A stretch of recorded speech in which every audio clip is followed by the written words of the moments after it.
نحمده ونصلي على رسوله الكريم اما بعد فاعوذ بالله السميع العليم من الشيطان الرجيم من حمزه ونفخه ونفثه بسم الله الرحمن الرحيم تلك الرسل فضلنا بعضهم على بعض منهم من كلم الله ورفع بعضهم درجات۔ معزز سامعین، خواتین و حضرات، قرآن مجید کو بیان کرنے کا جو حق ہے اس کا حق تو ادا نہیں ہو سکتا، لیکن ایک ادنا سی کاوش ہے، ایک تمنا ہے کہ اس دنیا میں کچھ کام کر جائیں، ہو سکے تو خدمت اسلام کر جائیں۔ تو اس کوشش کی وجہ سے میں نے یہ سلسلہ شروع کیا ہے۔ الحمدللہ 3 سال سے ہمارا یہ دورہ قرآن چل رہا ہے۔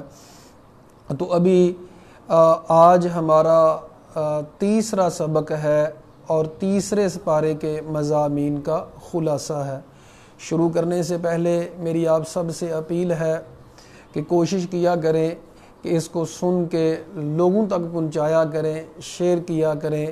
ہو سکتا ہے قرآن کی کسی ایک کرن کے ساتھ، ایک روشنی کے ساتھ کسی کا دل منور ہو جائے تو یہ بہت بڑی کاوش ہوگی، کیونکہ نبی کریم صلی اللہ علیہ وسلم کی ہمیں تعلیمات یہی ہیں، من دل علی خیر فلہ مثل اجر فاعلہ، جو اچھے کام کی طرف کسی کی رہنمائی کرتا ہے اس کو بھی اتنا ہی اجر ملتا ہے جتنا کرنے والے کو ملتا ہے۔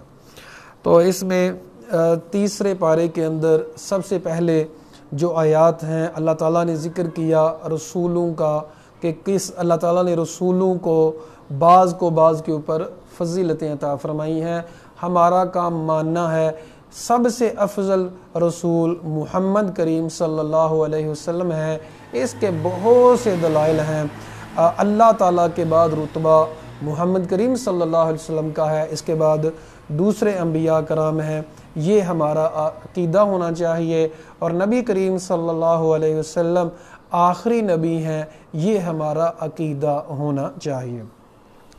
اس کے بعد معزز سامعین، بہت ہی اہم آیت قرآن مجید کی، اور نبی کریم صلی اللہ علیہ وسلم نے اس آیت کو قرآن کی آیت عظیمہ کہا ہے۔ سب سے بڑی آیت حجم کے اعتبار سے نہیں، معانی کے اعتبار سے وہ آیت الکرسی ہے۔ تو تیسرے پارے کے آغاز ہی میں آیت الکرسی ہے۔ اس کا نمبر 255 ہے، 255 نمبر پہ جو آیت ہے وہ آیت الکرسی ہے۔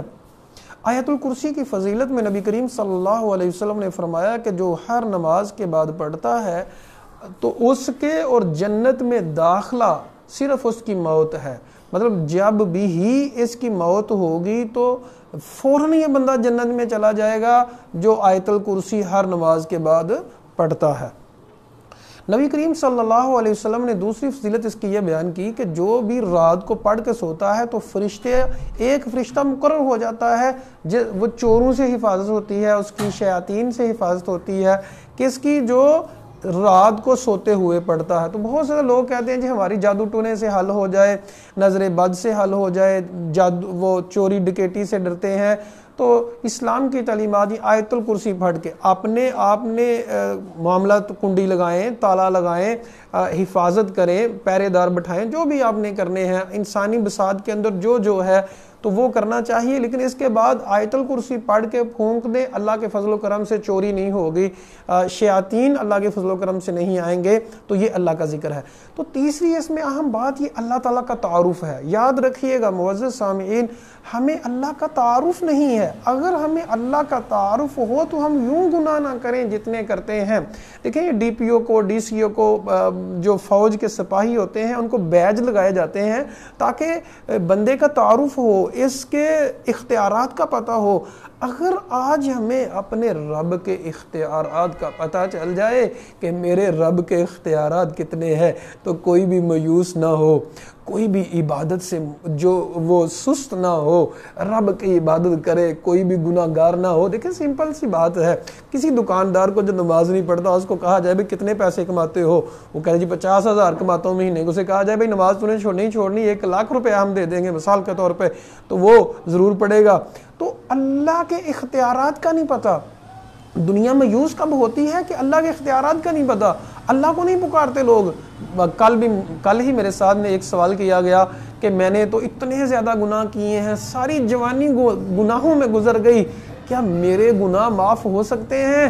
تو اللہ تعالیٰ نے فرمایا یا عبادی الذین اسرفوا لا تقنطوا من رحمت اللہ، اے اللہ کے بندو جنہوں نے اپنی جانوں پہ ظلم کیا، اللہ کی رحمت سے مایوس نہ ہونا۔ تو آیت الکرسی میں اللہ کا تعارف ہے، اللہ کے اختیارات ہیں، اللہ کی عبادت کیوں کرنی ہے اس کے دلائل ہیں۔ تو سماعت کیجئے گا، ذرا سمجھیے گا۔ اللہ لا الہ الا هو الحی القیوم، اللہ تعالیٰ وہ ہے جس کے علاوہ کوئی عبادت کے لائق نہیں ہے، کوئی الہ نہیں ہے مگر وہی۔ تو عبادت کے لائق اور کوئی کیوں نہیں ہے، صرف اللہ ہی عبادت کے لائق کیوں ہے؟ کیوں؟ الحی القیوم، وہ ہمیشہ سے زندہ ہے، القیوم ہمیشہ قائم رہے گا۔ لا تأخذ، یہ لا کو لمبا کرنا ہے، اکثر لوگ اس کو غلط پڑھ دیتے ہیں، لا تأخذ پڑھ دیتے ہیں، تو اس کا مطلب الٹ ہو جاتا ہے کہ اللہ کو نیند آتی ہے۔ لام زبر الف لا کا معنی نہیں آتی، لا تأخذہ سینۃ ولا نوم، اللہ کو نہ اونگ آتی ہے ولا نوم، اور نہ نیند آتی ہے۔ تو اسی طرح لاہو لوگ پڑھ دیتے ہیں اس کو، یہ لاہو ہے، لاہو ہو تو مطلب نہیں ہے، تو اپنے تلفظ کو بھی ہمیں بہتر کرنا چاہیے۔ لاہو اسی کے لیے ہے، ما فی السماوات و ما فی الارض، جو کچھ آسمانوں میں ہے، جو کچھ زمین میں ہے، سب رب کا ہے۔ تو جب سب ہی رب کا ہے تو لوگوں کے پیچھے کیوں بھاگتے ہیں، دنیا کے پیچھے کیوں بھاگتے ہیں؟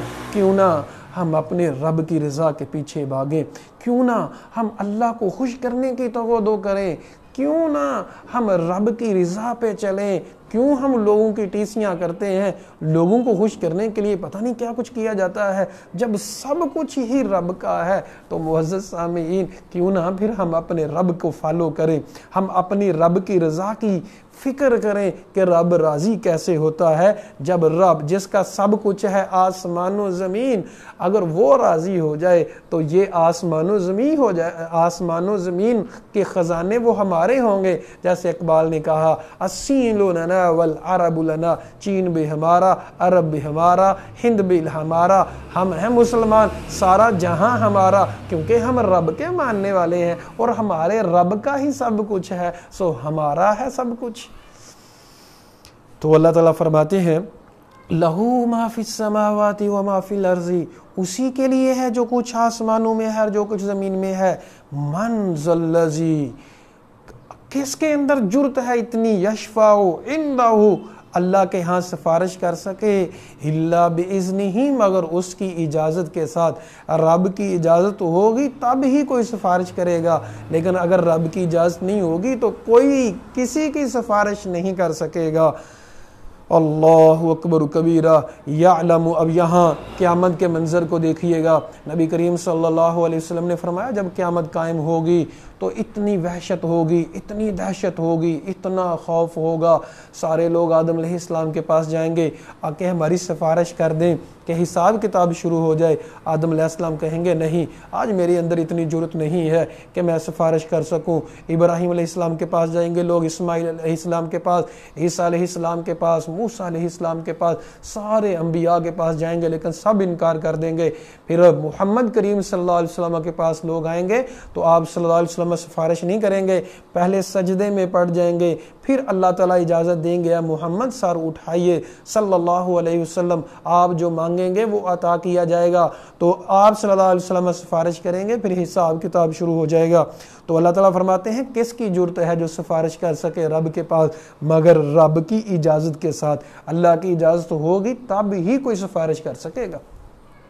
یعلم ما بین ایدیہم وما خلفہم، اللہ جانتا ہے جو ان کے سامنے ہے، وما خلفہم، اور جو ان کے پیچھے ہے، اللہ سب جانتا ہے۔ ولا یحیطون بشیء من علمہ، اور لوگ کچھ بھی اس کے علم کا احاطہ نہیں کر سکتے. اللہ تعالیٰ کے علم کا کوئی بھی احاطہ نہیں کر سکتا الا بما شاء، مگر جو اللہ چاہے. جتنا رب چاہتا ہے اتنا لوگوں کو علم آ جاتا ہے، لیکن اگر رب نہیں چاہتا تو لوگوں کو علم نہیں آتا. وسع کرسیہ السماوات، اللہ تعالیٰ کا علم اور لوگوں کے علم کے بارے میں ایک حدیث سماعت فرما لیں. موسیٰ علیہ السلام اور خضر علیہ السلام کی ملاقات جب ہوئی تو سمندر میں سفر کر رہے تھے کشتی پہ، تو ایک چڑیا آتی ہے سمندر کے اندر، ایک اپنا منہ ڈبوتی ہے اور ایک قطرہ لے کے اڑ جاتی ہے. خضر علیہ السلام موسیٰ علیہ السلام سے کہتے ہیں اے موسیٰ، تیرا علم اور میرا علم اور باقی ساری دنیا کا علم اللہ کے علم کے مقابلے میں اتنا ہے جتنا یہ سمندر کے مقابلے میں چڑیا کے منہ میں ایک پانی کا قطرہ. تو تمام انبیاء کا علم، تمام دنیا کا علم ایک قطرہ ہے اور رب کا علم سمندر ہے. اللہ فرماتے ہیں کہ وَلَا يُحِيطُونَ بِشَيْءٍ مِّنْ عِلْمِهِ، اللہ کے علم کا کوئی احاطہ نہیں کر سکتا إِلَّا بِمَا شَاءَ، مگر جتنا رب چاہتا ہے اتنا علم، اتنا لوگوں کو علم دے دیتا ہے. وَاسِعَ كُرْسِيُّ، اللہ کتنا بڑا ہے. وَاسِعَ كُرْسِيُّهُ السَّمَاوَاتِ، وسیع ہے اس کی کرسی آسمانوں اور زمین سے. صرف اس کی کرسی آسمانوں اور زمین سے وسیع ہے. وَلَا يَعُودُهُ حِفْظُهُمَا، اور اللہ تعالیٰ تھکتا نہیں ہے آسمانوں اور زمین کی حفاظت کرتے ہوئے. رب تھکتا نہیں ہے، ہماری حفاظت کرنے والا ہمارا رب ہے. وَهُوَ الْعَلِيُّ الْعَظِيمُ، اللہ بلند ہے اور عظیم ہے، سب سے اعلیٰ ہے، سب سے عظمت والا ہے. یہ تھی آیت الکرسی کی تفسیر. لا اکراہ فی الدین، آگے فرمایا کہ دین میں کوئی زبردستی نہیں ہے. کوئی زبردستی دین کے اوپر، ہم اگر اللہ چاہے لوگوں کو زبردستی چلانے کے اوپر تو چلا سکتا ہے، لیکن اللہ تعالیٰ چلاتا نہیں ہے. قد تبین الرشد من الغی، گمراہی ہدایت سے واضح ہو چکی. فَمَن يَكْفُرْ بِالطَّاغُوتِ، جو طاغوت کا کفر کرے. طاغوت ہر وہ طاقت جو دین سے روکے وہ طاغوت ہے، اور وہ اللہ کے اوپر ایمان لاتا ہے. فقد استمسک بالعروۃ الوثقی، اس نے مضبوط کڑے کو پکڑ لیا. قرآن اور سنت کا کڑا مضبوط ترین کڑا ہے. لا انفصام لہا، وہ ٹوٹنے والا نہیں ہے. واللہ سمیع علیم، اللہ سننے والا جاننے والا. اگلی آیت میں اللہ تعالیٰ نے 256 نمبر آیت میں ایمان والوں کی بات کی کہ اللہ تعالیٰ ایمان والوں کا دوست ہے. اللہ اکبر، اللہ ہمارا ولی ہے، اللہ ہمارا دوست ہے. کتنا بڑا ایمان والوں کا مرتبہ ہے اور رتبہ ہے. اللہ فرماتے ہیں اللہ ولی الذین، اللہ ایمان والوں کا دوست ہے. یخرجہم من الظلمات الی النور، اللہ نکالتا ہے ان کو اندھیروں سے روشنی کی طرف. والذین کفروا، لیکن کافر لوگ اولیاءہم الطاغوت، ان کا دوست شیطان ہے. یخرجونہم، جو ان کو روشنی سے لے کے گمراہی کی طرف لے کے جاتا ہے. اولئک اصحاب النار، یہی لوگ جہنم والے ہیں. ہم فیہا خالدون، اس میں ہمیشہ ہمیشہ رہیں گے. معزز سامعین، دو ہی راستے ہیں دنیا میں، زندگی گزارنے کے دو ہی راستے ہیں. ایک رحمان کا راستہ ہے اور ایک شیطان کا راستہ ہے. جو رحمان کے راستے پہ چلیں گے وہ رحمان کے بندے کہلائیں گے، اور جو شیطان کے راستے پہ چلیں گے وہ شیطان کے بندے کہلائیں گے. میں نے یہ اور آپ نے یہ فیصلہ کرنا ہے کہ ہم نے رحمان کے راستے پہ چلنا ہے کہ شیطان کے راستے پہ چلنا ہے. رحمان کے راستے پہ چلیں گے تو جنتی قرار پائیں گے، شیطان کے راستے پہ چلیں گے تو جہنمی قرار پائیں گے. عمل سے زندگی بنتی ہے، جنت بھی جہنم بھی. یہ خاکی اپنی فطرت میں نہ نوری ہے نہ ناری ہے. میں نے یہ فیصلہ کرنا ہے کہ میں نے کون سے راستے پہ چلنا ہے. اللہ تعالیٰ فرماتے ہیں ہم نے انسان کو دونوں راستے دکھا دیے ہیں، چاہے تو وہ ہدایت کا راستے کو اختیار کر لے، چاہے گمراہی کے راستے کو اختیار کر لے. اللہ اگر زبردستی کسی کے اوپر کرنا چاہے تو سارے لوگ مسلمان ہو جائیں، لیکن اللہ زبردستی نہیں کرتا. 260 نمبر آیت میں اللہ تعالیٰ نے ذکر کیا مردوں کو کیسے اللہ زندہ فرمائے گا. یہاں اللہ تعالیٰ نے 3 واقعے بیان کیے اسی جگہ کہ مردوں کو اللہ کیسے زندہ کرے گا. سب سے پہلا واقعہ بیان کیا کہ ایک صاحب تھے جو عزیر علیہ السلام، جن کے بارے میں نام آتا ہے کہ وہ ایک بستی کے پاس سے گزر رہے تھے اور کہ وہ بستی گر چکی تھی، ختم ہو چکی تھی، وہ کھنڈرات بن چکی تھی. تو انہوں نے کہا کہ اللہ تعالیٰ اس کو کیسے زندہ کرے گا. تو اللہ تعالیٰ نے ان کو 100 سال کے لیے مار دیا. دوبارہ زندہ کیا، 100 سال کے بعد مار دیا، دوبارہ زندہ کیا، اور کہا کہ اپنے گدھے کی طرف دیکھیں، اپنے کھانے کی طرف دیکھیں، کیف ننشزھا، کیسے ہم اس کو ہڈیاں پہناتے ہیں، کیسے اس کو گوشت پہناتے ہیں، کیسے زندہ کرتے ہیں۔ تو اللہ تعالیٰ نے ان کے سامنے زندہ کیا، پھر ان کو واپس بھیجا، 100 سال کے بعد ان کو زندہ کیا۔ تو یہاں اللہ تعالیٰ بیان فرما رہے ہیں کہ اللہ تعالیٰ مردوں کو زندہ فرمائے گا۔ میں آپ لوگوں سے ایک عرض کرنا چاہتا ہوں، ہماری سوسائٹی میں ایک نعرہ بہت مشہور ہے، اے جان میٹھا اگلا کنے ڈٹھا، مطلب اے جہان جو دنیا میں ہے ایک ہی دفعہ زندگی ملنی ہے، بعد میں کس نے اگلا جہان جا کے دیکھا ہے، سو عمل کرنے کی کوئی ضرورت نہیں ہے، تو یہ نعرہ لگایا جاتا ہے۔ تو یہاں اس نعرے کی مخالفت کی جا رہی ہے کہ زندگی آنی ہے، تو جس اللہ نے تمہیں پہلی زندگی دی ہے دوبارہ بھی زندگی وہ عطا فرمائے گا۔ جس اللہ نے پہلے تمہیں پیدا کیا دوبارہ بھی پیدا کرنے کے اوپر وہ رب قادر ہے۔ تو ایک واقعہ اللہ تعالیٰ نے یہ بیان کیا۔ دوسرا واقعہ اللہ تعالیٰ نے بیان کیا ابراہیم علیہ السلام کا، کہ ابراہیم علیہ السلام نے کہا ہے اللہ تو مردوں کو کیسے زندہ کرے گا؟ اللہ تعالیٰ نے کہا کیا یقین نہیں؟ کہا یقین تو ہے، ولیکن یطمئن قلبی، تاکہ لیکن میرا دل مطمئن ہو جائے تو میں یہ چاہتا ہوں۔ اللہ تعالیٰ نے کہا کہ 4 پرندے لے، پرندوں کا گوشت کر، ان کو مختلف پہاڑوں پہ رکھ، پھر ان کو آواز دینا، سارے پرندے اڑ کے تیرے پاس آ جائیں گے۔ چنانچہ ایسا ہی ہوا، تو اللہ تعالیٰ نے مردوں کو زندہ کر کے دکھلایا۔ تو اللہ تعالیٰ فرماتے ہیں وَعْلَمْ جان لے ان اللہ عزیز حکیم، اللہ غالب اور حکمت والا ہے۔ تیسرا واقعہ جو ہے وہ بھی اللہ تعالیٰ نے یہاں بیان کیا ہے۔ اچھا جی، اچھا اس کے بعد سورۃ البقرہ میں اصل میں تیسرا واقعہ اللہ تعالیٰ نے جو گائے کا واقعہ ہے، مردے کو زندہ کیا گیا اور اس گائے کا گوشت کا ٹکڑا لگایا گیا تو وہ زندہ ہو کے اس نے کہا کہ مجھے فلاں نے قتل کیا ہے، تو اللہ تعالیٰ نے یہ 3 واقعے سورۃ البقرہ میں بیان کیے ہیں۔ آیت نمبر 261 میں اللہ تعالیٰ فرماتے ہیں جو لوگ اللہ کی راہ میں خرچ کرتے ہیں ان کو کتنا اجر اللہ دیتا ہے، اللہ اکبر کبیر۔ یہاں ایک حدیث سماعت فرما لیں، نبی کریم صلی اللہ علیہ وسلم نے فرمایا 2 لوگوں کے اوپر رشک کرنا جائز ہے، کہ ان کے اوپر رشک کیا جا سکتا ہے۔ ایک وہ بندہ جس کو اللہ مال عطا فرماتا ہے اور وہ دن رات اللہ کی راہ میں خرچ کرتا ہے، اور دوسرا وہ شخص جس کو اللہ نے حکمت عطا فرمائی، علم عطا فرمایا، وہ حکمت لوگوں کو سکھاتا ہے، حکمت سے فیصلے کرتا ہے، تو اس کے اوپر بھی رشک کیا جا سکتا ہے۔ تو اللہ تعالیٰ ہمیں ان لوگوں میں سے بنا دے۔ تو اللہ تعالیٰ فرماتے ہیں کہ جو لوگ اللہ کی راہ میں خرچ کرتے ہیں فی کمثل حبۃ، ایک دانے کی مثال ہے، انبتت 7 سنابل، ایک دانہ تھا اس نے 7 سٹے اگائے، ہر سٹے میں 100 دانہ، اب 1 روپیہ خرچ کیا 700 گنا تک۔ اللہ فرماتے ہیں صرف 700 گنا تک نہیں دیتا، اور رمضان المبارک میں بھی اللہ تعالیٰ درجے کو بڑھا دیتا ہے بہت زیادہ، واللہ یضاعف لمن یشاء، اللہ تعالیٰ تو اس سے بھی زیادہ بڑھانے کے اوپر قادر ہے، واللہ یضاعف، اللہ بڑھاتا ہے، لمن یشاء جس کے لیے چاہتا ہے، واللہ واسع علیم، اللہ تعالیٰ تو بڑے ہی وسیع علم والا ہے، وسعت والا ہے، جاننے والا ہے۔ لیکن یہاں اللہ تعالیٰ نے شرائط بیان کی کہ جو بندہ اللہ کی راہ میں خرچ کرے گا اس کے لیے یہ اجر ہے، لیکن جو خرچ کر کے احسان جتلاتا ہے یا پھر تکلیف دیتا ہے یا دکھاوا کرتا ہے، ان کی مثال ایسے ہے کہ ایک چٹان ہے، چٹان کے اوپر مٹی ہے، ہوا آتی ہے تو وہ سب کچھ اڑا کے لے جاتی ہے، مطلب ان کو ایک ذرے کا بھی فائدہ نہیں ہوتا۔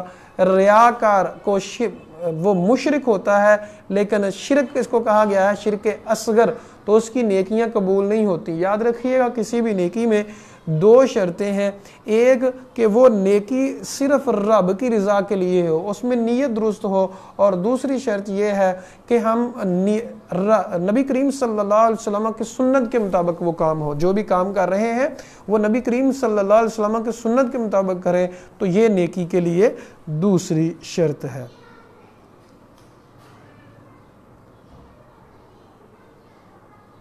آیت نمبر 259 کے اندر اللہ تعالیٰ فرماتے ہیں یؤتی الحکمہ من یشاء، اللہ تعالیٰ جسے چاہتا ہے حکمت عطا فرماتا ہے، ومن یؤت الحکمہ فقد اوتی خیرا کثیرا، جس کو حکمت عطا کر دی گئی اس کو بہت ہی بڑی خیرا کثیرا عطا کر دی گئی، لیکن وما یذکر الا اولو الالباب، عقل والے ہی ان سے نصیحت حاصل کرتے ہیں۔ اب حکمت سے مراد دین کا علم بھی ہے، عقل بھی ہے، ذہانت بھی ہے۔ ہمیں زیادہ سے زیادہ دعا کرنی چاہیے، اے اللہ ہمیں حکمت عطا فرما۔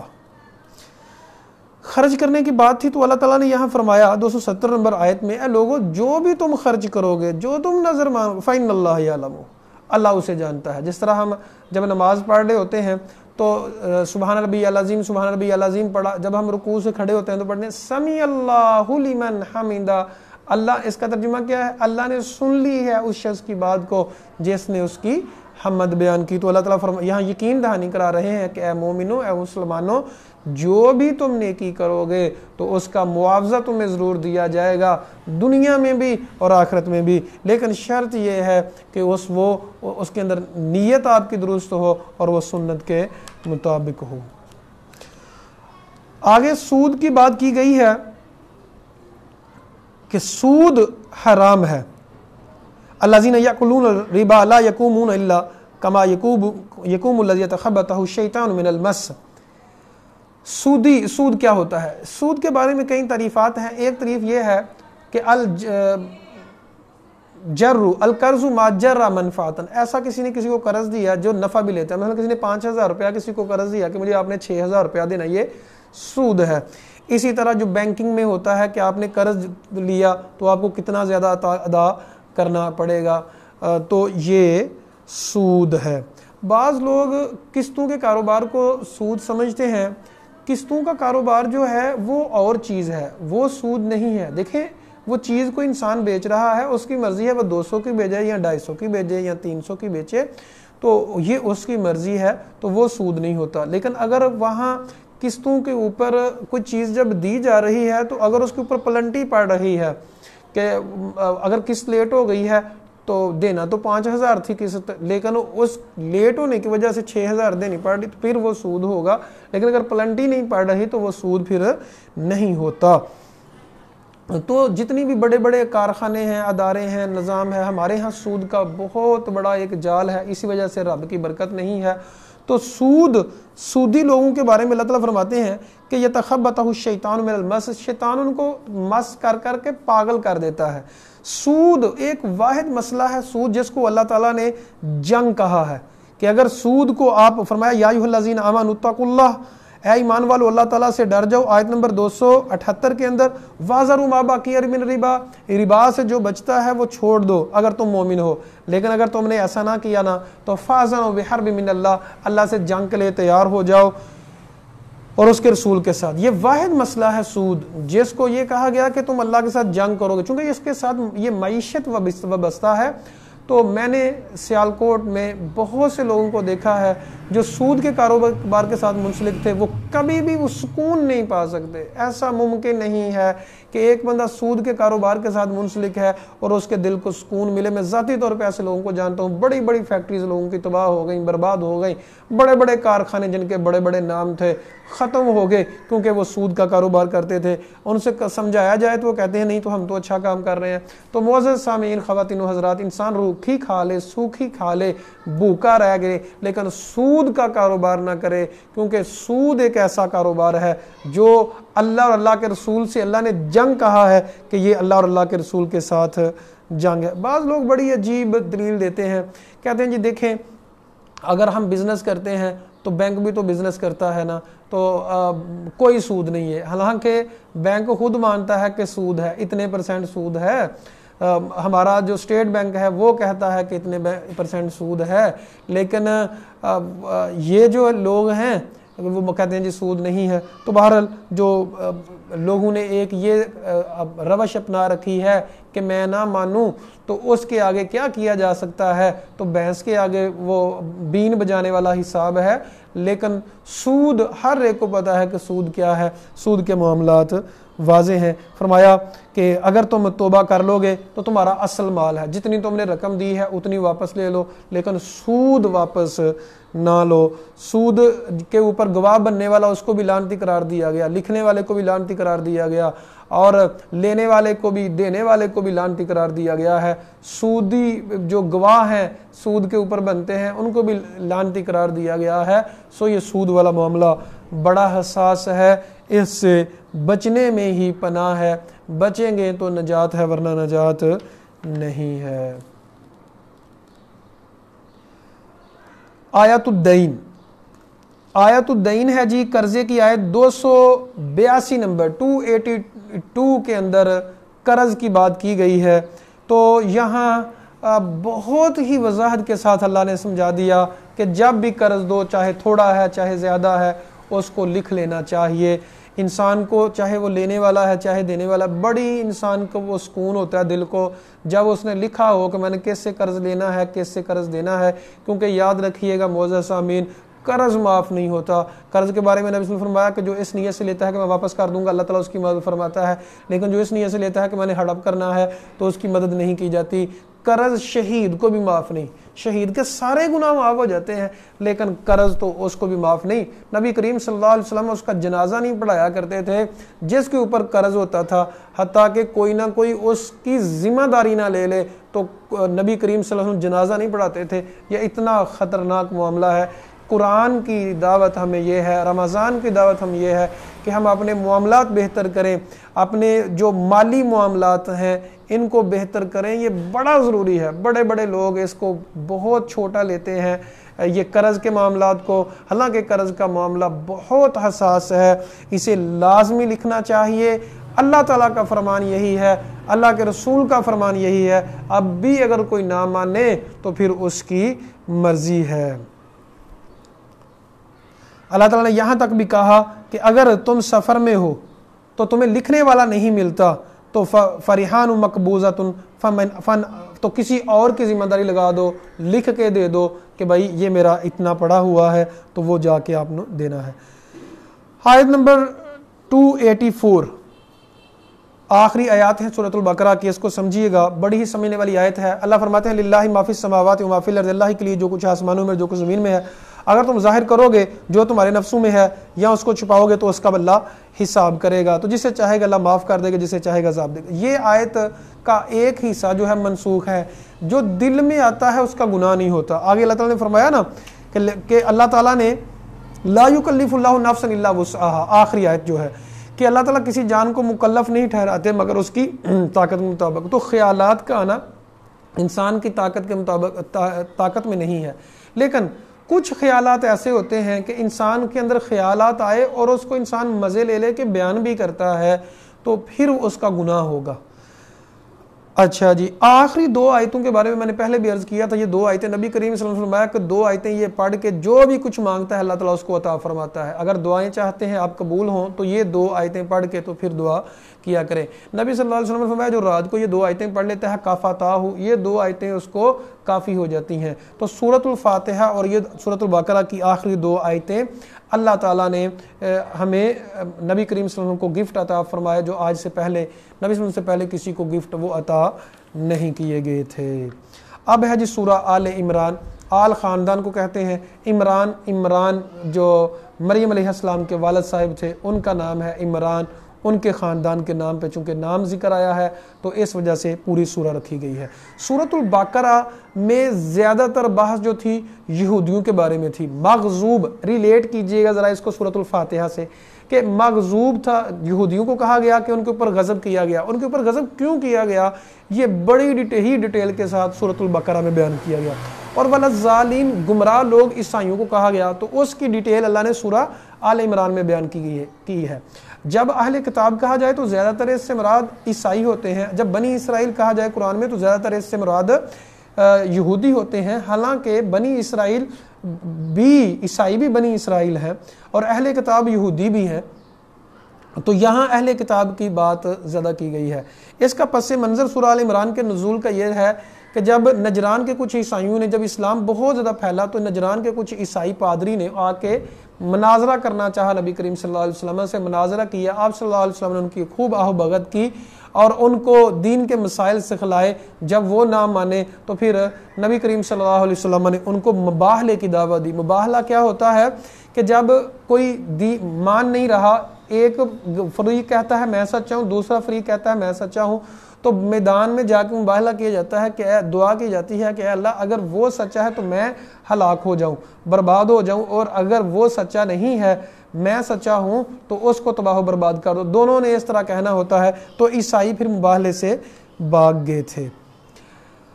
اچھا جی، تو سورہ آل عمران میں مریم علیہ السلام کی ڈیٹیل ہے، ذکر کیا گیا، اور اسی طرح عیسائیوں کی بات اس میں ذکر کی گئی۔ اللہ تعالیٰ نے سورہ آل عمران کے شروع میں قرآن مجید کی آیات کی کچھ ڈیٹیل بیان کی کہ ان میں هو الذی انزل علیک الکتاب، یہ کتاب قرآن مجید اللہ نے نازل کی ہے، اس میں کچھ آیات محکم ہیں، ہن ام الکتاب، اصل میں وہی ام الکتاب ہے۔ محکم ایسی آیات جن کے حکم بالکل واضح ہوتے ہیں، جن میں تعویل کرنے کی ضرورت نہیں پڑتی، چونکے چناچے کرنے کی ضرورت نہیں پڑتی، اور متشابہ ایسی آیات کو کہتے ہیں جن سے کئی معنی نکلتے ہیں۔ تقدیر کا مسئلہ ہے، کرسی ہے، آیت الکرسی، تو بھئی کرسی کیسی ہے، کتنی بڑی ہے، کیوں اتنی بڑی ہے، تو متشابہ احکامات جو ہیں وہ بھی آیات موجود ہیں۔ مومن لوگ جو ہیں وہ متشابہ کے پیچھے نہیں چلتے، جتنے بھی گمراہ فرقے ہیں اور گمراہ لوگ ہیں وہ متشابہ آیات کے پیچھے چلتے ہیں، لیکن حق والے لوگ وہ کن محکم آیات کے پیچھے چلتے ہیں۔ اللہ تعالیٰ فرماتے ہیں وَمَا يَعْلَمُ تَأْوِيلَهُ إِلَّا اللَّهُ، متشابہ آیات کی حقیقی تعویل کو صرف اللہ جانتا ہے۔ وَالرَّاسِخُونَ فِي الْعِلْمِ، اس کا مطلب یہ نہیں ہے کہ علم والے بھی جانتے ہیں، ہاں اس کا ترجمہ یہ ہے کہ مضبوط علم والے کیا کہتے ہیں، آمنا بہ، ہم ایمان لائے، چاہے سمجھ آ رہی ہے چاہے نہیں آ رہی، کل من عند ربنا، ہر ایک ہمارے رب کی طرف سے ہے، وما یذکر الا اولو الالباب، عقل والے نصیحت حاصل کرتے ہیں۔ پھر فرمایا کہ جو علم والے لوگ ہیں وہ دعا کرتے ہیں ربنا لا تزغ قلوبنا بعد اذ ہدیتنا، اے اللہ ہمارے دلوں کو ہدایت دینے کے بعد ٹیڑھا نہ کرنا، وہب لنا من لدنک رحمہ، اے اللہ ہمیں رحمت عطا فرمانا، انک انت الوہاب، تو رحمت والا ہے۔ تو دعائیں زیادہ سے زیادہ، جتنا کوئی علم میں پختہ ہے اتنا زیادہ عمل میں بھی پختہ ہے، اتنی زیادہ دعائیں کرے گا۔ صلحاء کرام سے، انبیاء اعظام سے ہم نے یہ سیکھا ہے کہ کثرت سے وہ دعا کرتے تھے، ہمیں بھی کثرت سے دعا کرنی چاہیے۔ آیت نمبر 10 میں اللہ فرماتے ہیں کافر لوگ جو ہیں ان کے مال اور ان کی اولاد اللہ سے کچھ بھی کام نہیں آ سکے گی۔ اچھا جی، ان الدین عند اللہ الاسلام، یہاں اللہ تعالیٰ نے واضح کر دیا کہ دین اسلام ہی اللہ کے ہاں برگزیدہ ہے، یہی مقبول ہے۔ کوئی عیسائی ہے، کوئی یہودی ہے، کوئی ہندو ہے، وہ سارے دین منسوخ ہو چکے، ان کے لیے اسلام کو ماننا ضروری ہے، غور و خوض کرنا ضروری ہے۔ اگر مانیں گے تو نجات ہے، اگر نہیں مانیں گے تو اس میں ان کے لیے نجات نہیں ہے۔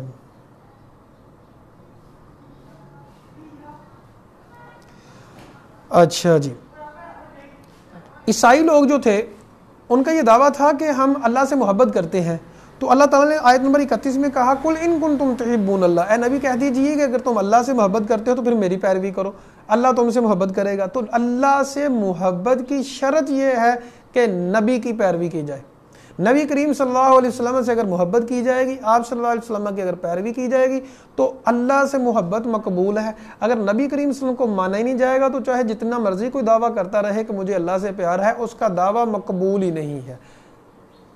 تو دین حق کی شرط اول کیا ہے کہ محمد کی محبت، دین حق کی شرط اول ہے، اگر اسی میں ہو خامی تو سب کچھ نہ مکمل ہے۔ اللہ تعالیٰ فرماتے ہیں قل اطیعوا اللہ والرسول، کہہ دیجیے اللہ اور اللہ کے رسول کی اطاعت کرو، اگر تم پھر گئے تو یہ لوگ کافر ہیں، اللہ کافروں سے محبت نہیں کرتا۔ دعوے تمہارے جتنے مرضی ہوں کہ اللہ تعالیٰ محبت کرے گا، لیکن وہ اللہ محبت نہیں کرتا۔ آیت نمبر 35 کے اندر اللہ تعالیٰ نے عمران کی بیوی جو تھی مریم علیہ السلام کی والدہ، ان کی بات ذکر کی۔ انہوں نے کہا ربی انی نذرت لک ما فی بطنی محررا، اے اللہ میں نظر مانتی ہوں جو میرے پیٹ میں ہے کہ وہ آزاد ہوگا، فتقبل منی، مجھ سے قبول فرما، دین کے لیے وہ وقف ہوگا۔ تو جب پیدا ہوئی تو وہ عورت تھی، کہا اے اللہ یہ عورت جو ہے وہ مذکر کی طرح تو نہیں ہوتی، اللہ تعالیٰ نے قبول کیا اور اچھی پرورش کی۔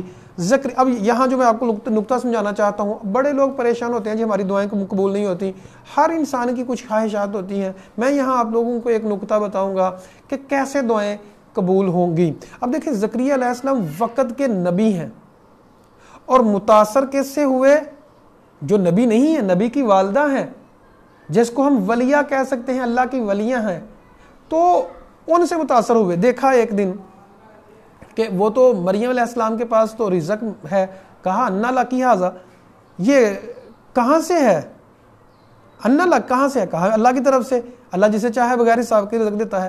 پہلے بھی دعا کیا کرتے تھے، لیکن اب جس جوش سے دعا کی، کہا اگر مریم کو، اصل میں بوڑھے تھے، اولاد نہیں تھی، کہ اگر مریم علیہ السلام کو بغیر موسم کے پھل دیے جا سکتے ہیں تو مجھے میرا رب بغیر عمر کے، عمر نہیں ہے اولاد کی، میری بیوی بانجھ ہے، مطلب میڈیکلی طور پہ اس کی اولاد نہیں ہو سکتی، تو کیا مجھے اللہ اولاد نہیں دے سکتا؟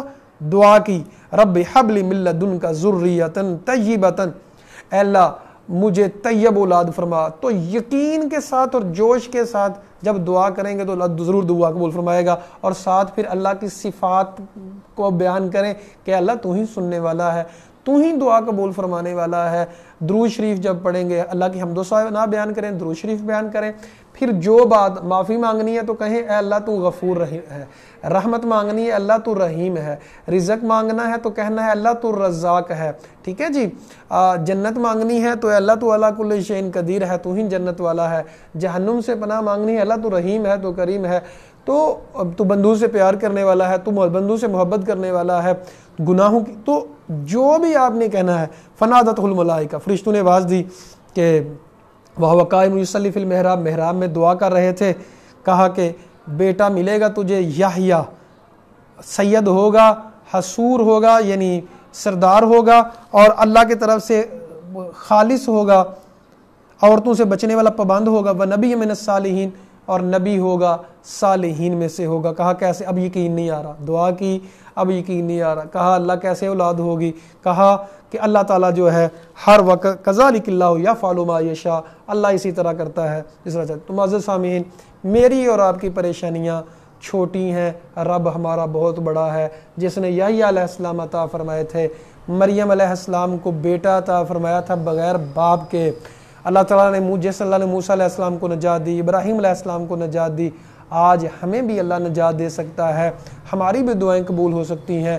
زیادہ سے زیادہ کثرت سے دعا کریں، دعا وہی مقبول ہوتی ہے جو یقین سے کی جاتی ہے، جو یقین سے نہیں کی جاتی وہ دعا سنی نہیں جاتی، وہ مقبول نہیں ہوتی۔ تو ہمیں دعاؤں کی کثرت کی ضرورت ہے۔ یاد رکھیے گا کہ دعا جو ہے ہم جب کرتے ہیں تو اس کی 3 صورتیں بنتی ہیں، یا تو وہ دعا فوراً قبول ہو جاتی ہے، تو یا اس دعا کے ذریعے سے کوئی مصیبت دور کر دی جاتی ہے، یا اس دعا کو آخرت کے لیے ذخیرہ کر دیا جاتا ہے۔ قیامت والے دن انسان کہے گا اے اللہ میں نے تو اتنی نیکیاں نہیں کی تھی، یہ کہاں سے نیکی آ گئی؟ تو کہا جائے گا تو دنیا میں دعائیں کیا کرتا تھا، تو اس کے صلے میں تجھے یہ درجے ملے ہیں۔ تو دعا کرنا خیر ہی خیر ہے، چاہے دنیا میں ہمیں مل جائے، چاہے اس کی وجہ سے مصیبت دور ہو جائے، کوئی پریشانی دور ہو جائے، تقدیر بری تھی لکھی ہوئی تھی وہ ختم ہو گئی، یا آخرت کے لیے ذخیرہ کر دیا جائے، تو جون سی بھی صورت ہو ہمارے لیے سونا ہی سونا ہے، ہمارے لیے فائدہ ہی فائدہ ہے۔ سو کثرت سے اللہ تعالیٰ سے دعا کرنی چاہیے۔ عیسیٰ علیہ السلام کے بارے میں بیان کیا گیا کہ عیسیٰ علیہ السلام اللہ کے بندے ہیں، اللہ کے حکم سے وہ سارے کرتے تھے، وہ رب نہیں بن گئے، وہ جو بھی کرتے تھے وہ کہتے تھے اخلق لکم من الطین کہیۃ الطیر فیکون طیرا باذن اللہ، وہ پرندہ بن جاتا تھا اللہ سے، اللہ کے حکم کے ساتھ، اللہ کی طرف سے پرندہ بن جاتا تھا، اللہ کے کن کہنے کی وجہ سے پرندہ بن جاتا تھا، مردوں کو زندہ کرتے تھے، تو اللہ کے حکم کے ساتھ وہ رب نہیں بن گئے۔ یہاں عیسائیوں کو خصوصی طور پہ سمجھایا جا رہا ہے۔ اچھا جی، جب عیسیٰ علیہ السلام نے کفر محسوس کیا، کہا جی کون ہے میرا مددگار اللہ کی طرف، حواریوں نے کہا ہم اللہ کے مددگار ہیں، تو انہوں نے پھر مدد کی، وَرَبَّنَا آمَنَّا، اور کہا کہ اے اللہ ہم ایمان لائے جو تو نے نازل کیا اور ہم نے رسول کی پیروی کی، فَاكْتُبْنَا مَعَ الشَّاهِدِينَ، ہمیں گواہوں میں سے لکھ دے۔ انہوں نے مکر کیا اور اللہ نے چال چلی، اللہ بہترین مکر کرنے والا ہے، یعنی چال چلنے والا ہے، تدبیر کرنے والا ہے۔ آیت نمبر 55 میں اللہ تعالیٰ فرماتے ہیں کہ عیسیٰ علیہ السلام کو اللہ نے مکمل کا مکمل اٹھا لیا۔ یاد رکھیے گا یہودیوں کا عقیدہ عیسیٰ علیہ السلام کے بارے میں یہ ہے کہ انہوں نے قتل کر دیا ہے، اور وہ تو مانتے ہی نہیں ہیں۔ عیسائیوں کا عقیدہ بھی یہی ہے کہ وہ قتل کر دیے گئے ہیں۔ ہمارا عقیدہ ہے مسلمانوں کا کہ وہ قتل نہیں ہوئے، بلکہ اللہ تعالیٰ نے پورا ان کو آسمان میں کی طرف اٹھا لیا تھا۔ جو قادیانی لوگ ہیں وہ کہتے ہیں جی ہمارے یہ جو عیسیٰ علیہ السلام کے بارے میں ہے نا مسیح موعود، تو وہ ہمارے جو مرزا غلام احمد قادیانی ہیں وہ مسیح موعود ہے، یہ سارے جھوٹے لوگ ہیں، یہ غلط کہتے ہیں۔ عیسیٰ علیہ السلام ہی آئیں گے دوبارہ، وہ فوت ہی نہیں ہوئے، اللہ تعالیٰ ان کو دوبارہ نازل کرے گا۔ یجوج مجوج سے پہلے دجال جب آیا ہوگا تو دجال کو قتل کریں گے، تو امن آ جائے گا، امام مہدی موجود ہوں گے تو ان کی اقتداء میں نماز پڑھیں گے، تو عیسیٰ علیہ السلام بعد میں آئیں گے۔ تو ہمارا مسلمان کا عقیدہ ہے کہ عیسیٰ علیہ السلام بعد میں آئیں گے، دجال کو وہی قتل کریں گے، امن آ جائے گا پوری دنیا میں۔ پھر یجوج مجوج جب آئیں گے تو وہ عیسیٰ علیہ السلام لوگوں کو لے کے پہاڑوں میں چلے جائیں گے، تو وہ قیامت، قرب قیامت کو ایسا ہوگا۔ اب قیامت کب ہے اللہ بہتر جانتا ہے، بہرحال نبی صلی اللہ علیہ وسلم تو کہہ گئے ہیں کہ قیامت قریب ہے۔ اور ایک ہوتی ہے قیامت صغریٰ، ایک ہے قیامت کبریٰ۔ قیامت صغریٰ یہ ہوتی ہے موت، ہر انسان کی جو موت ہے اس کے لیے تو قیامت صغریٰ ہی ہے۔ اللہ تعالیٰ نے عیسائیوں کو سمجھانے کے لیے یہاں کہا 59 میں کہ عیسیٰ کی مثال آدم کی طرح ہے۔ جس طرح اللہ نے آدم علیہ السلام کو بغیر ماں باپ کے پیدا کیا تو عیسیٰ کو بغیر باپ کے پیدا کیا۔ اللہ تو کہتا ہے کن فیکون، تو وہ ہو جاتا ہے، اس میں کوئی الجھنے والی بات نہیں ہے۔ جب اہل کتاب نہ مانے، کسی بھی بات کی طرف نہ آئے، جو پادری لوگ آئے تھے، تو آیت نمبر 64 کے اندر اللہ تعالیٰ فرماتے ہیں اے اہل کتاب تعالوا الی کلمۃ سواء بیننا، آؤ ایک ایسے کلمے کی طرف، ایسی بات کی، یعنی جو تمہارے اور ہمارے دین میں یکسانیت ہے ہم وہ مان لیتے ہیں۔ اب کیا یکسانیت ہے عیسائیت میں؟ کہ توحید کو ماننا ہے، شرک نہیں کرنا، وَلَا نُشْرِكَ بِهِ شَيْئًا، یعنی عیسائیت کی جو مین تعلیمات ہیں، آج تو لوگوں نے بدل دی ہے نا جی، تو مین تعلیمات ان کی یہ ہیں کہ شرک نہیں کرنا، وَلَا يَتَّخِذَ بَعْضُنَا بَعْضًا أَرْبَابًا مِّن دُونِ اللَّهِ، اور ہم میں سے بعض کو رب نہ بنائیں۔ لیکن اگر وہ پھر جائیں تو کہہ دو اشہدوا بِأَنَّا مُسْلِمُونَ، تو کہہ دو کہ ہم تو مسلمان ہیں۔ یہاں میں ایک عرض کرنا چاہتا ہوں کہ اگر اہل کتاب کو یہ دعوت دی جا سکتی ہے کہ آئیں ایسے کلمے کی طرف، ایسے احکامات کی طرف جو ہمارے اور تمہارے درمیان برابر ہیں، لڑائی جھگڑے کو چھوڑ دیں، تو کیا ہم مسلمانوں کے جو فرقے ہیں ان کو یہ دعوت نہیں دی جا سکتی؟ کیا ہم مسلمان کے جو فرقے ہیں، کیا ہم یہ نہیں دیکھ سکتے کہ جو کامن چیزیں ہیں وہ لیں؟ میں نے اپنے ایم فل کے تھیسس میں ذکر کیا ہے 1399 مسائل ایسے ہیں جن میں مسلمانوں کا مکمل اتفاق ہے، چند مسائل ہیں جن میں اختلاف ہے، زیادہ تر کے اندر اتفاق ہے۔ میں چند صورتیں دیتا ہوں، آپ لوگوں کو بتاتا ہوں۔ قرآن کے اوپر سب کا اتفاق ہے کہ اختلاف ہے؟ سب کا اتفاق ہے، قرآن ایک ہے اور اس میں تبدیلی نہیں آنے والی۔ نبی صلی اللہ علیہ وسلم اللہ کے آخری رسول ہیں، سب کا اتفاق ہے۔ بیت اللہ ہمارا جو ہے وہ مسجد جو حرم ہے، اس پہ کسی کا اختلاف نہیں۔ 5 نمازیں فرض ہے، ارکان اسلام کے اوپر سب کا اتفاق ہے، ایمانیات کے اوپر سب کا اتفاق ہے، تو پھر اختلاف کس میں ہے؟ فروعی مسائل میں اختلاف ہے تو ان کی اتنی اہمیت نہیں ہے، تو جن میں اتفاق ہے ہم ان کی طرف کیوں نہیں آتے؟ تو اللہ تعالیٰ نے اگر عیسائیوں کو یہ نصیحت کی ہے کہ تم ایسے کلمے کی طرف آؤ جو ہم میں اور تمہارے درمیان برابر ہے، تو پھر ہم مسلمانوں کو بھی اس کلمے کی طرف آنا چاہیے۔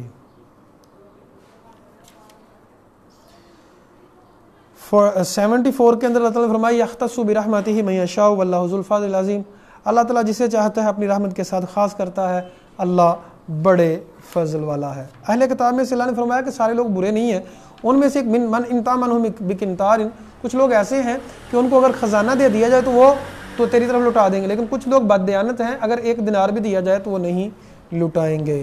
تو یہاں ان کی تعریف بھی کی جا رہی ہے اہل کتاب کی کہ سارے اہل کتاب عیسائی برابر نہیں ہیں، ان میں سے بڑے اچھے لوگ بھی موجود ہیں، اور جو اچھے لوگ ہیں وہ ایمان ضرور لاتے ہیں۔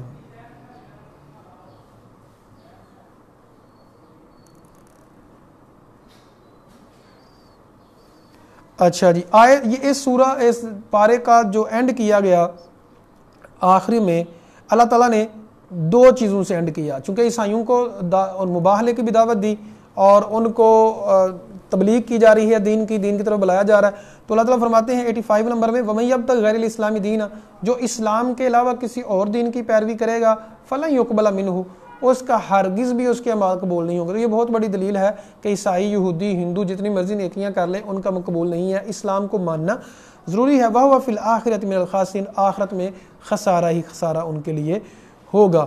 تو اللہ تعالیٰ فرماتے ہیں کہ کیف یہد اللہ قوما کفروا بعد ایمانہم، اللہ تعالیٰ ایسی قوم کو کیسے ہدایت دے کہ انہوں نے ایمان لانے کے بعد کفر کیا، ان کی کتابوں میں لکھا ہوا ہے، جیسے ہم نے پیچھے پڑھا سورۃ البقرہ میں کہ یہ اہل کتاب محمد صلی اللہ علیہ وسلم کو دین کو ایسے پہچانتے ہیں جیسے اپنے بیٹوں کو پہچانتے ہیں، لیکن ہٹ درمی کی وجہ سے مانتے نہیں ہیں۔ اللہ فرماتے ہیں ایسے لوگوں کا بدلہ ان علیہم لعنت اللہ، ایسے لوگوں پہ اللہ کی لعنت ہے والملائکۃ، فرشتوں کے، تمام لوگوں کے۔ دیکھیں حق بات کو بھی چھپانا، نہ ماننا صرف اپنی ہٹ درمی کی وجہ سے، تو ایسے لوگوں کے اوپر لعنت ہے۔ اللہ فرماتے ہیں ہمیشہ ہمیشہ اس میں رہیں گے، ان سے عذاب ہلکا نہیں کیا جائے گا۔ اللہ تعالی ہم سب کو دنیا اور آخرت کے عذابوں سے بچا لے۔ لیکن یہاں یہ فرمایا کہ جتنا مرضی کو بڑا گناہ کر لے، دیکھیں شرک کرتا ہے، کفر کرتا ہے، جتنے مرضی بڑے بڑے گناہ کرتے ہیں، اگر توبہ کر لیتا ہے کوئی، الا الذین تابوا من بعد ذلک، یہ رمضان کا مہینہ بھی مغفرت کا مہینہ ہے۔ اللہ تعالیٰ کا میسج یہاں یہ ہے کہ جو کوئی عیسائی ہے، کوئی یہودی ہے، جو بھی ہے، لیکن اگر سچے دل سے توبہ استغفار کر لیتے ہیں تو اللہ تعالیٰ معاف کرنے والا ہے۔ الا الذین تابوا من بعد ذلک، جو توبہ کرتے ہیں، واصلح اور اصلاح کرتے ہیں، فإن اللہ غفور رحیم، اللہ بخشنے والا رحم کرنے والا ہے جو سچے دل سے توبہ کرتا ہے۔ اللہ تعالیٰ سے دعا ہے اللہ تعالیٰ ہم سب کو سچے دل سے توبہ استغفار کرنے کی توفیق عطا فرمائے۔ نبی کریم صلی اللہ علیہ وسلم نے فرمایا جو سچے دل سے توبہ کرتا ہے اللہ تعالیٰ اتنا خوش ہوتا ہے، اس سے اتنا خوش ہوتا ہے، اس انسان سے بھی زیادہ خوش ہوتا ہے کہ جو انسان جنگل میں جا رہا ہے، راستہ بڑا لمبا ہے، تو اس کی سواری گم ہو جاتی ہے، سواری بھی گم ہو جاتی ہے، اور سواری کے اوپر ہی کھانا پینا ہوتا ہے، تو اب وہ بندہ بڑا سواری کو ڈھونڈتا ہے، بڑا ڈھونڈتا ہے، لیکن سواری نہیں ملتی، اللہ سے دعائیں کرتا ہے، تو اللہ سے دعائیں کرتا ہے تو اچانک دیکھتا ہے موت کا انتظار کر رہا ہے، بھائی موت ہی ہے، ظاہری بات ہے، اتنا لمبا سفر بغیر سواری کے ہو نہیں سکتا، کھانے پینے کے بغیر سفر ہو نہیں سکتا، تو ہے بھی جنگل، وہاں کھانے پینے کی کوئی چیز نہیں ہے، تو موت کا انتظار کر رہا ہے، تو اچانک دیکھتا ہے کہ سواری اس کے پاس ہے، تو جب سواری اس کے پاس ہے تو اتنا خوش ہوتا ہے، اتنا خوش ہوتا ہے، کہتا ہے اے اللہ تو میرا بندہ اور میں تیرا رب، خوش اتنا ہے کہ اپنے دماغ کا کنٹرول کھو بیٹھتا ہے، حالانکہ تو کہہ رہا تھا کہ اللہ میں تیرا بندہ تو میرا رب، لیکن وہ اتنا خوش ہوتا ہے، اللہ تعالیٰ اس سے بھی زیادہ خوش ہوتا ہے جب کوئی انسان گناہ کرتا ہے اور توبہ کرتا ہے۔ سورۃ الفرقان کے آخر میں اللہ تعالیٰ نے ذکر کیا ہے اولئک یبدل اللہ سیئاتہم حسنات، جو سچے دل سے توبہ کر لیتے ہیں اللہ تعالیٰ تو ان کے گناہوں کو بھی نیکیاں بنا دیتا ہے۔ تو معزز سامعین، خواتین و حضرات، یہ رمضان مبارک مغفرت کا مہینہ ہے، معافی مانگنے کا مہینہ ہے۔ اللہ تعالیٰ سے دعا ہے اللہ تعالیٰ ہمیں اپنے گناہوں کی معافی مانگنے کی توفیق عطا فرمائے، اور اللہ تعالیٰ ہم سب کے گناہوں کو معاف فرمائے۔ اقول قولی ھذا استغفر اللہ لی ولکم ولسائر المسلمین، جزاکم اللہ خیرا واحسن الجزاء فی الدنیا والآخرہ، بارک اللہ فیکم۔